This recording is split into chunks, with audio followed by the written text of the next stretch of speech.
ನೀವು ಈಗ ಒಂದು ಮಾತು ಹೇಳಿದ್ರಿ, ಕೆಲವೊಮ್ಮೆ ಕಸದ ಕಡೆ ನಾವು ಗಮನ ಕೊಡೋ ಅಗತ್ಯ ಇರೋದಿಲ್ಲ ಅಂತೇಳಿ. ಬಟ್ ನನಗೊಂದೊಂದು ಸರಿ ಅನಿಸುತ್ತೆ, ಅಂಥ ಕಸಗಳು ಬಂದಾಗಲೇ ಶುದ್ಧತೆಯ ಮಹತ್ವ ಕೂಡ ಗೊತ್ತಾಗುತ್ತೆ ಅಂತೇಳಿ. ಇಲ್ಲಿದ್ರೆ ಇವತ್ತು ಅದನ್ನು ಮಾತನಾಡುವಂಥ ಸಂದರ್ಭ ಬರಲಿಲ್ಲ. ಇನ್ನೊಂದು ಬಾರಿ ಯಾಕೆ ಈ ಆಚಾರ್ಯರು ಶ್ರೇಷ್ಠರು ಅಥವಾ ಈ ಆಚಾರ್ಯರು ಯಾಕೆ ಇದನ್ನು ಹೇಳಿದರು ಅಂತೇಳಿ ಇವತ್ತು ಮೇನ್ ಸ್ಟ್ರೀಮಲ್ಲಿ ಎಲ್ಲೂ ಡಿಸ್ಕಷನಲ್ಲಿ ಬರುವಂಥ ಅವಕಾಶನೇ ಇರಲಿಲ್ಲ. ಒಂದು ಕಡೆ ಅಂಥವ್ರು ಆ ರೀತಿಯಾಗಿ ಮಾತನಾಡಿದ್ದಕ್ಕೇ ಇವತ್ತು ಶಂಕರಾಚಾರ್ಯ ಬಗ್ಗೆ ಮಾತನಾಡ್ತಿದ್ದೀವಿ. 8ನೇ ಶತಮಾನದಲ್ಲಿ ಒಬ್ಬ ಬಾಲಕ ಇಡೀ ದೇಶವನ್ನು 4 ಬಾರಿ ಸುತ್ತೋದ್ರ ಜೊತೆಗೆ ಅವತ್ತಿನ ಸಂದರ್ಭವನ್ನು ಗಮನಿಸಬೇಕು. ಏನಿತ್ತು ಅವತ್ತಿನ ಸನಾತನ ಧರ್ಮದ ಸ್ಥಿತಿಗತಿಗಳು ಏನಿತ್ತು? ಬಹುತೇಕವಾಗಿ ಇನ್ನೇನು ನಶ್ವರ ಆಗುವಂಥ ಸಂದರ್ಭ. ಹೋಗ್ತಾರೆ ಶಾಸ್ತ್ರಾಸ್ತ್ರ ಮಾಡುವಲ್ಲಿ ಶಾಸ್ತ್ರಾಸ್ತ್ರ ಮಾಡ್ತಾರೆ, ಎಲ್ಲಿ ಶಸ್ತ್ರದ ಅವಶ್ಯಕತೆಯಲ್ಲಿ ನಾಗಾ ಸಾಧುಗಳನ್ನು ಹುಟ್ಟಾಕಿ ಒಂದು ಸೈನ್ಯನ ಕ್ರಿಯೇಟ್ ಮಾಡ್ತಾರೆ. ಅದಾದಮೇಲೆ ಅವ್ರು ಹೇಳಿರುವಂಥದ್ದು ಏನು? ಅಹಂ ಬ್ರಹ್ಮಾಸ್ಮಿ, ನಮ್ಮೊಳಗೆ ಬ್ರಹ್ಮ ಇದ್ದಾನೆ ಅಂತೇಳಿ. ಮಧ್ವಾಚಾರ್ಯರು ಹೇಳೋದು ಅಲ್ಲಿ ಅವನು ಇಲ್ಲಿ ನಾನು, ಕೊನೆಗೆ ನಾನು ನೀನು ಸೇರಿದಾಗ ಒಂದೇ ಆಗೋದು. ಎಲ್ಲವೂ ಸೇರಿ ಕೊನೆಗೆ ಅದನ್ನೇ ಹೇಳ್ತಾರೆ, ಸರ್ವದೇವ ನಮಸ್ಕಾರ ಕೇಶವಂ ಪ್ರತಿಗಚ್ಚತಿ ಅಂತ.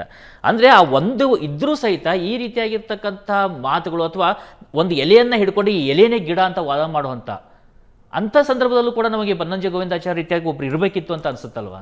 ಖಂಡಿತ ಇರಬೇಕು ಅನಿಸುತ್ತೆ. ನಾನು ಆಗಲೇ ಹೇಳಿದೆ, ಬನ್ನಂಜಿಯವರು ಇದೇ ಹೊತ್ತಲ್ಲಿ ಉಡುಪಿಯಲ್ಲಿ ಇದ್ದಿದ್ರೆ ಅದಕ್ಕೆ ಪ್ರತಿಕ್ರಿಯೆ ಕೊಡ್ತಾ ಇದ್ದಿದ್ದೇನೆಂದರೆ, 3 ಜನ ಆಚಾರ್ಯರ ತತ್ವಾಭಿನಿವೇಶ ಏನಿದೆಯಲ್ಲ ಅದನ್ನು ನಾವು ಹಿಡಿಬೇಕೆ ಹೊರತು ನಂತರ ಬಂದದ್ದು ಏನಿದೆಯೋ ಅದನ್ನು ಹಿಡಿಬೇಕಾದ್ರೆ. ನೀವು ಹೇಳಿದ್ರೆ ಕಸ ಇದ್ದಾಗಲೇ ನಮಗೆ ಆ ಕಸದ ಮೂಲಕ ಉಳಿದ ನೆನಪುಗಳು ಬರುತ್ತೆ ಅಂತ.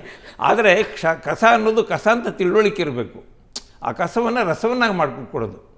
ಈಗ ಮಣಿಮಂಜರಿ ಕುರಿತು ಅವರ ಅವತ್ತು ವಿವರಗಳನ್ನು ಅವರ ಆ ಹೆಣ್ಮಕ್ಳಿಬ್ಬರು ಮಾತಾಡಿದ್ರು, ಅದರ ಅಧ್ಯಯನ ಇನ್ನೂ ಆಗ್ತಾ ಇದೆ ಅನ್ನೋಂಥ ಅದಕ್ಕೇ ನಿಮಗೆ ಒಂದು ಉದಾಹರಣೆ ಕೊಟ್ಟಿದ್ದು ಹಾನಗಲ್ ವಿರೂಪಾಕ್ಷಾಸ್ತ್ರಿಗಳು ಅಂತ ಕ್ಷುದ್ಧ ಗ್ರಂಥಗಳನ್ನು ಯಾಕೆ ಓದ್ತೀಯ ಅಂತ.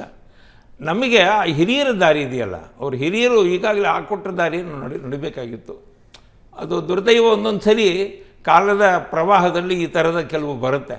ಬಂದಾಗ ನಮಗೆ ಮರಳಿ ನಾವು ಆಚಾರ್ಯರನ್ನು ಮತ್ತೊಂದು ಸರಿ ನೋಡ್ತೀವಿ. ಶಂಕರರ ಬಗ್ಗೆ ಪ್ರಶ್ನೆನೇ ಇಲ್ಲ ಬಿಡಿಯೋದು.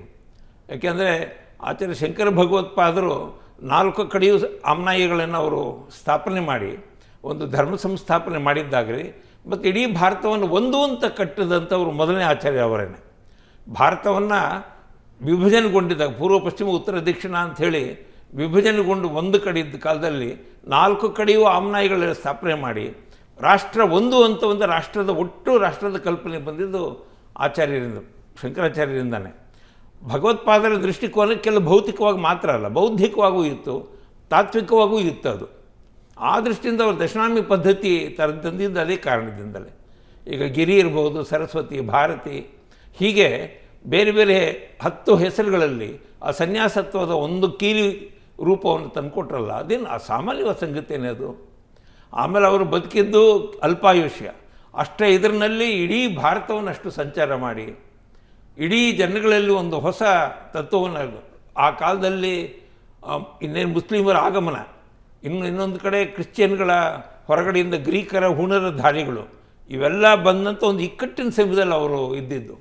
ನಮ್ಮ ಸನಾತನ ಸಂಸ್ಕೃತಿಯ ಮೂಲರೂಪಿಕೆಗಳು ಒಡೆದು ಛಿದ್ರವಾಗ್ತಿರೋ ಕಾಲಘಟ್ಟದಲ್ಲಿ ವಾಪಸ್ ಬಂದು ಅದಕ್ಕೊಂದು ಆಕಾರವನ್ನು, ಅದಕ್ಕೊಂದು ಸುಸ್ಥಿತಿಯನ್ನು ತಂದು ಕೊಟ್ಟಿದ್ದು ಶಂಕರ ಭಗವತ್ಪಾದರು. ಆ ದೃಷ್ಟಿಯಿಂದ ನಾವು ಶಂಕರರ ಬಗ್ಗೆ ನಾವು ಯಾವತ್ತೂ ಕೂಡ 1200 ವರ್ಷ ಹತ್ತತ್ರ ಆಯಿತು, ನಾವು ಈಗಲೂ ಕೂಡ ಮಾಡಬೇಕಾದ. ಅಂದರೆ ಶಂಕರ ಭಗವತ್ಪಾದರ ಆದಮೇಲೆ ರಾಮಾನುಜರಾಗಲಿ, ಮಧ್ವರಾಗಲಿ, ಮುಂದೆ ಬಂದ ವಲ್ಲಭ, ನಿಂಬಾರ್ಕ ಮುಂತಾದವರೆಲ್ಲ ಕೂಡ ಯಾವುದನ್ನು ತಾತ್ವಿಕವಾದ ವಿಚಾರಗಳನ್ನು ಸಮನ್ವಯ ಮಾಡ್ಕೊಳ್ಳೋಕ್ಕೆ ನೋಡಿದ್ರು. ಆ ಸಮನ್ವಯತೆ ಇದೆಯಲ್ಲ ಇವತ್ತಿನ ಭಾರತಕ್ಕೆ ಬೇಕಾದ್ದು, ಆ ಬಗ್ಗೆ ಸಮನ್ವಯತೆ ನಮಗೆ. ಮತ್ತೊಬ್ಬರ ಜೊತೆಗೆ ಕೆಸರಿನ ಎರಚಾಟ ಮುಖ್ಯ ಅಲ್ಲ. ನಮ್ಮ ತತ್ವದರ್ಶನಗಳ ನಡುವೆ ಒಂದು ಐಕ್ಯತೆ ಅನ್ನೋದಿದೆಯಲ್ಲ, ಇವತ್ತಿನ ಭಾರತದ ರಾಷ್ಟ್ರೀಯತೆಯಲ್ಲಿ ಒಂದು ಐಕ್ಯತೆಯನ್ನು ಬಿಂಬಿಸಬೇಕು. ಮತ್ತು ಯಾವುದು ಇವತ್ತಿನ ಅನಗತ್ಯ ಅಂತ ಅನಿಸುತ್ತೋ ಅದನ್ನು ಪಕ್ಕಕ್ಕೆ ಸರಿಸುವಂಥ ಒಂದು ನಿರ್ಣಯವನ್ನು ಕೂಡ ನಾವು ತಗೊಳ್ಬೇಕಾಗುತ್ತೆ. ಮತ್ತು ಯಾವುದು ನಮಗೆ ಬೇಡವೋ, ಈ ಸಮಾಜಕ್ಕೆ ಕಂಟಕಪ್ರಾಯವಾಗಿದೆಯೋ, ಇನ್ನೊಂದು ತತ್ವದರ್ಶನಕ್ಕೆ ಕುಠಾರಪ್ರಾಯವಾಗಿದೆಯೋ ಅದನ್ನು ಪಕ್ಕಕ್ಕೆ ಸರಿಸೋದು ಅನಿವಾರ್ಯ ಮತ್ತು ಅಗತ್ಯ. ಅದು ಯಾವುದರನ್ನೆಲ್ಲಾದರೂ ಇದ್ದರೂ ಸರಿಯೇ. ಅದು ಅಲ್ಲ, ಒಂದೊಂದು ಸರಿ ಅನಿಸುತ್ತೆ ಅದಕ್ಕೆ ಎಲ್ಲ ವ್ಯಸನಗಳಿಗಿಂತ ಅತಿ ಕೆಟ್ಟ ವ್ಯಸನ ಅಂದರೆ ಶ್ರೇಷ್ಠತೆಯ ವ್ಯಸನ ಅಂತ. ನಂದೇ ಶ್ರೇಷ್ಠ ಅನ್ನುವಂಥದ್ದು, ಅಥವಾ ನಾನು ಹೇಳಿದ್ದೆ, ಅಥವಾ ನಾನೇನು ನಂಬಿದ್ದೀನಿ, ನಾನೇನು ಓದಿದ್ದೀನಿ ಅದೇ ಶ್ರೇಷ್ಠ ಅನ್ನುವಂಥ ವ್ಯಸನ ಇಲ್ಲ. ಅದು ಏನು ಅಂದರೆ ಈ ಶ್ರೇಷ್ಠತೆ ವ್ಯಸನ ಅನ್ನೋ ಶಬ್ದ ಬಂದು ಅನಂತಮೂರ್ತಿಯವ್ರ ಕಡೆಯಿಂದ. ಈ ಶ್ರೇಷ್ಠತೆ ಅನ್ನೋದು ವ್ಯಸನವೂ ಹೌದು ನಿಜ.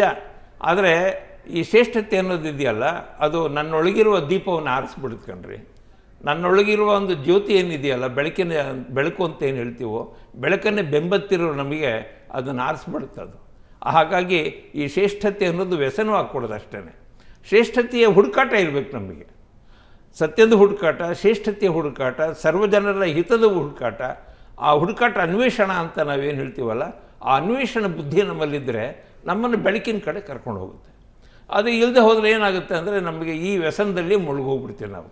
ಮತ್ತು ಯಾವ ಇದು ಇದೇ ದೊಡ್ಡದು ಅಂತ ಅನ್ನೋದಕ್ಕೆ ಅವಕಾಶ ಇಲ್ಲ ಇವತ್ತು.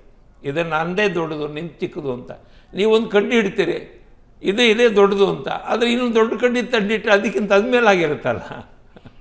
ಹಾಗಾಗಿ ಒಂದಕ್ಕಿಂತ ಒಂದು ಈ ರೀತಿ ಪೈಪೋಟಿ ಇದೆಯಲ್ಲ, ಈ ಪೈಪೋಟಿಯನ್ನು ನಾವು ಕಲ್ತ್ಕೊಳ್ಬೇಕು. ನಾವು ಆಚಾರ್ಯರ ಬರವಣಿಗೆಗಳಲ್ಲಿ, ಬನಂಜ ಗೋವಿಂದಾಚಾರ್ಯರ ಎಲ್ಲ ಬರವಣಿಗೆಗಳಲ್ಲಿ ಇದೊಂದು ಮೂಲ ಉದ್ದೇಶವಾಗಿ ಕಾಣಿಸುತ್ತೆ ನಮಗೆ. ಅಂದರೆ ನಾವು ಅಪ್ಪಿಕೊಳ್ಬೇಕಾದದ್ದು ಯಾವುದನ್ನು, ಒಪ್ಪಿಕೊಳ್ಳಬೇಕಾದದ್ದು ಯಾವುದು. ಅಪ್ಪುವುದು ಮತ್ತು ಒಪ್ಪಿಕೊಳ್ಳುವುದು ಎರಡೂ ಕೂಡ ಕ್ರಿಯೆ ನಮ್ಮೊಳಗಡೆಯಿಂದಾಗಿ ನಮ್ಮ ಜೊತೆಗೆ ಒಂದು ಸಂತತಿ ಬೆಳಿಬೇಕು ಅಂತ. ರಾಮಾಯಣವನ್ನು ಒಪ್ಕೊಳ್ಳೋದು, ಮಹಾಭಾರತವನ್ನು ಒಪ್ಕೊಳ್ಳೋದು, ಭಾಗವತವನ್ನು ಒಪ್ಕೊಳ್ಳೋದು, ಆಚಾರ್ಯತ್ರಯರ ಉಪನಿಷತ್ತುಗಳನ್ನು ಮತ್ತು ಅವರ ಭಾಷೆಗಳನ್ನು ನಾವು ಒಪ್ಕೊಂಡು ಅದು ನೋಡಿ ಓದಿ ಅದ್ರ ಜೊತೆಗೆ ಸಮನ್ವಯ ಮಾಡ್ಕೊಳ್ಳೋದು. ನಿಮಗೊಂದು ಸಣ್ಣ ಉದಾಹರಣೆ ಕೊಡ್ತೀನಿ ನಾನು. ಮೈಸೂರಿನಲ್ಲಿ ಲಕ್ಷ್ಮೀಪುರಂ ಶ್ರೀನಿವಾಸಾಚಾರ್ಯ ಅಂತ ಒಬ್ಬರಿದ್ದರು. ಅವರು ಶಿವವೈಷ್ಣವ ಸಂಪ್ರದಾಯದವರು. ಆದರೆ ಅವರು ದರ್ಶನೋದಯ ಅಂತ ಒಂದು ಗ್ರಂಥ ಬರೆದಿದ್ದಾರೆ. ಇಡೀ ದರ್ಶನೋದಯ ಅದನ್ನು ನಾನು ಮೊದಲು ಪರಿಚಯ ಮಾಡಿಕೊಟ್ಟಂಥವರು ಪ್ರೊಫೆಸರ್ ಸಾಕು ರಾಮಚಂದ್ರಯ್ಯರು.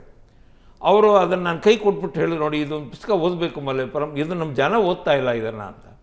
ಆ ಗ್ರಂಥದಲ್ಲಿ ಏನು ಮಾಡಿದ್ದಾರೆ ಅಂದರೆ ಎಲ್ಲ ಮತದ ಅಭಿಪ್ರಾಯಗಳನ್ನು, ಎಲ್ಲ ದರ್ಶನಗಳು, ಮತ ಅಂತಲೇ ಹೇಳಲ್ಲ, ಎಲ್ಲ ದರ್ಶನಗಳ ಅಭಿಪ್ರಾಯವನ್ನು ಒಂದು ಕಡೆ ಕ್ರೋಢೀಕರಿಸಿ ಅವುಗಳಲ್ಲಿರುವಂಥ ಸಾಮ್ಯತೆಗಳು ಯಾವ್ಯಾವುದು ಅನ್ನೋದನ್ನು ಬಹಳ ಯುಕ್ತಿಯುಕ್ತವಾಗಿ ಅದನ್ನು ತೋರಿಸ್ಕೊಟ್ಟಿದ್ದಾರೆ. ಅದನ್ನು ಆ ದರ್ಶನೋದಯನ್ನು ನಾವು ನೋಡಿದ್ರೆ ನಮಗೆ ಇವತ್ತಿನ ಈ ಅಲ್ಪ ಬುದ್ಧಿ ಉಳ್ಳವರು, ಮತಿ ವಿಕಲ್ಪ ಇರೋರು ಈ ಥರದ ಚೇಷ್ಟೆ ಮಾಡ್ತಾರೆ.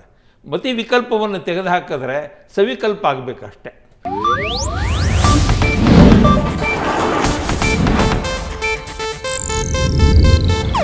ಇದು ಏಷ್ಯಾನೆಟ್ ನ್ಯೂಸ್ ನೆಟ್ವರ್ಕ್ ಪ್ರಸ್ತುತಿ.